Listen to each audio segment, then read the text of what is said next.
Hello friends, మీరు శివరాత్రి ఎలా చేసుకున్నారు? నేనైతే చాలా బాగా చేసుకున్నాను. ఎలా జరిగిందో నా వీడియో మొత్తం చూస్తే మీకే అర్థమవుతుంది. శివరాత్రికి బెల్లంకొండ, రథసప్తమికి గుమ్మడి పండు ఇవ్వడము అలవాటు. ఇంకా ముందైతే ఇల్లు అంతా నీట్గా కడుక్కొని ముగ్గులేసుకున్న తర్వాత ఉదయాన్నే పంతులు గారు వచ్చాక బెల్లంకొండ అయితే ఇచ్చేసాను. తర్వాత టెంపుల్కి అయితే వెళ్ళాము. చాలామంది జనాలు ఉన్నారు. మా టెంపుల్ దగ్గర చాలా ప్రశాంతంగా ఉంటుంది. అసలు టెంపుల్ అంటేనే ప్రశాంతత కదా. ఇంక ఇక్కడ పక్కనే ఏరు, ఇంక పెద్ద హనుమాన్ స్టాచ్యూ అన్నీ బాగుంటాయి. ఇంకా దర్శనం అయితే అయిపోయిన తర్వాత ఇంటికి వచ్చి శివదేవుని పూజ అయితే స్టార్ట్ చేసాము. ఇలాంటి దేవుడి విషయాల్లో మా పిల్లలు కూడా చాలా ఇంట్రెస్ట్ చూపిస్తారు. దానికైతే నాకు చాలా హ్యాపీ అనిపిస్తుంది. ఇద్దరు దీపం పెట్టేసిన తర్వాత నేను అష్టోత్తర నామాలు చదువుతుంటే వాళ్ళేమో పూజ చేస్తూ ఉన్నారు. ఇంకా నైవేద్యం నివేదించేసి కథ అయితే చెప్పుకున్నాము. కథ చెప్పే మధ్యలో వాళ్ళు మధ్యన ఓం నమః శివాయ చెప్తూ ఉంటారు.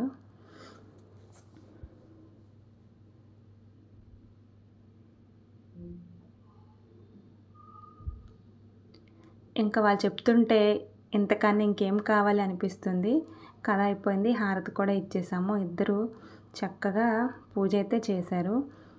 ఈ దీపాల వెలుగులో శివయ్యని చూస్తూ ఉంటే మనసు అయితే నిండిపోతుంది. అంత బాగా అనిపించింది. ఇంకా పూజ అయితే చక్కగా అయిపోయింది. దాని తర్వాత ఇద్దరు హారతి కళ్ళకద్దుకొని, ఈరోజు మీరు ఫాస్టింగ్ అమ్మ, మేము కూడా ఫాస్టింగ్ ఉంటామని చెప్పారు.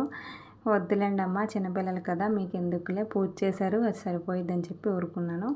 ఇంకా పంతులు గారికి బెల్లంకొండ ఇచ్చాం కదా, అది ఈవినింగ్ పట్టుకెళ్తామని చెప్పి వదిలేశారు.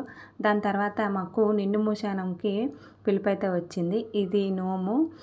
ఇప్పుడు రథసప్తమికి, శివరాత్రికి మాలో చాలా నోములు అనేవి ఉంటాయి. ఏ నోము ఇవ్వాలన్నా ఫస్ట్ పెళ్ళైన తర్వాత ఆడవాళ్ళకి చిత్రగుప్తుల నోము అయితే ఇస్తారు. అది అలా కంటిన్యూ అవుతూ ఉండాలని చెప్పి ఈ బెల్లంకొండను, గుమ్మడి పండు ఇస్తుంటారు. ఇలా ఎవరైనా నోములు పట్టేవాళ్ళు 1 ఇయర్ లోపు కానీ పట్టిన రోజే కానీ ఇచ్చేస్తూ ఉంటారు. నిండు మూసానం నోము అయితే ఇచ్చారు. ఇది 6గురికి ఇస్తారంట. 6 ఐటమ్స్ ఉంటాయి. ఒక్కొక్క దీంట్లో ఒక్కొక్కటి చేట మధ్యలో ఐటెం పెట్టి మళ్ళీ చేట కవర్ చేసేసి ఫలదానము, ఈ మూసానం చాట్లు అన్నీ ఇస్తారు. ఎవరికి ఏమొచ్చిందో తర్వాత తెలుస్తుందనమాట. ఇంకా ఇక్కడ నోము అయితే అందుకున్న తర్వాత ఇంటికి వెళ్ళిపోయి ఉపవాసం అనేది కంటిన్యూ అవుతూ ఉంది. దాని తర్వాత ఈవినింగ్ అయింది కదా, నేనైతే ఈవినింగ్ పూజ చాలా అంటే చాలా బాగా చేసుకున్నాను. నాకైతే మనసు చాలా ప్రశాంతంగా అనిపించింది.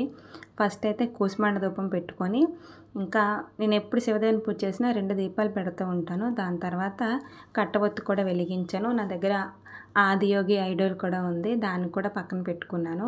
2 డేస్ నుంచి నేను ఐసు క్యూబ్స్ అనేవి రెడీ కావడానికి శివలింగం షేప్లో ఫ్రిడ్జ్లో పెట్టి ఉంచాను. అవైతే రెడీ అయ్యాయి.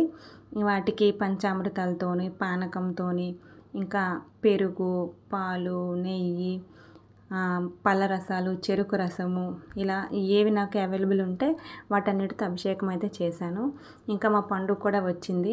మా చిట్టమ్మ అయితే ఫస్ట్ అంతా నేను చేస్తానని చెప్పింది, కానీ పూజ చేసే టయానికి నిద్రపోయింది. సర్లే ఇంకా లేపినా సరే తను లేవలేదు. ఇంకా మా పండు ఉంది కదని చెప్పేసి పండుతో అన్నిటితో అభిషేకం చేపించాను. దాంతోపాటు వాళ్ళ ఫ్రెండ్స్ కూడా ఉన్నారు. వాళ్ళు కూడా సరదా పడుతున్నారు, మేము కూడా చేస్తామని. ఇంకా వాళ్ళు కూడాను చక్కగా అభిషేకం అయితే చేశారు. పూజ అంతా అయిపోయింది. మళ్ళీ అష్టోత్తరం చదువుకొని అభిషేకం అయిపోయింది. కొబ్బరికాయ కూడా కొట్టేసి కొబ్బరి నీళ్ళతో కూడా అభిషేకం చేసేసి మళ్ళీ మంచినీళ్ళతో అభిషేకం చేసి హారతి కూడా ఇచ్చేసి ఈవినింగ్ పూజ అయితే కంప్లీట్ చేసేసాను. ఇంకా ఈవినింగ్ పూజ అయిన తర్వాత మనసు ఇంకా ప్రశాంతంగా అనిపించింది. మొత్తము ఆ రోజంతా ఈవినింగ్ మార్నింగ్ మొత్తము పాజిటివ్ వైపుతోనే ఉంది. ఇంకొక విశేషం ఏంటంటే పలహారం మేము ఇద్దరం చేసామన్నమాట. నేను అడగకున్న మా బావ నా కోసము ఫాస్టింగ్ ఉన్నారు. అది నాకు ఇంకా వండర్ అనిపించింది ఈ ఇయర్.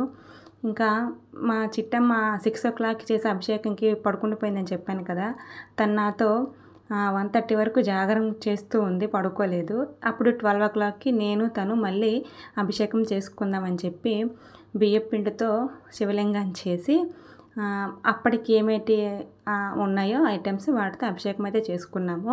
పాలు, పెరుగు, నెయ్యి, ఇంకా తేనె, పంచదార ఈ అన్నిటితో చేసుకున్నాము. నిజంగా శివయ్య అంటే చిన్నపిల్లలకి, పెద్దవాళ్ళకి చాలా అంటే చాలా నచ్చుతారు. ఎందుకో అర్థం కాదు కానీ ఆయన మహాదేవుడు కాబట్టి అందరికీ నచ్చుతారు అనుకుంటాను.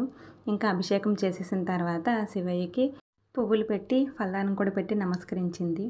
మా శివరాత్రి అయితే ఇలా జరిగింది. నాకైతే చాలా హ్యాపీగా అనిపించింది. నా వీడియో మీకు నచ్చినట్టయితే లైక్ చేయండి, షేర్ చేయండి, సబ్స్క్రైబ్ చేయండి. Thank you for watching.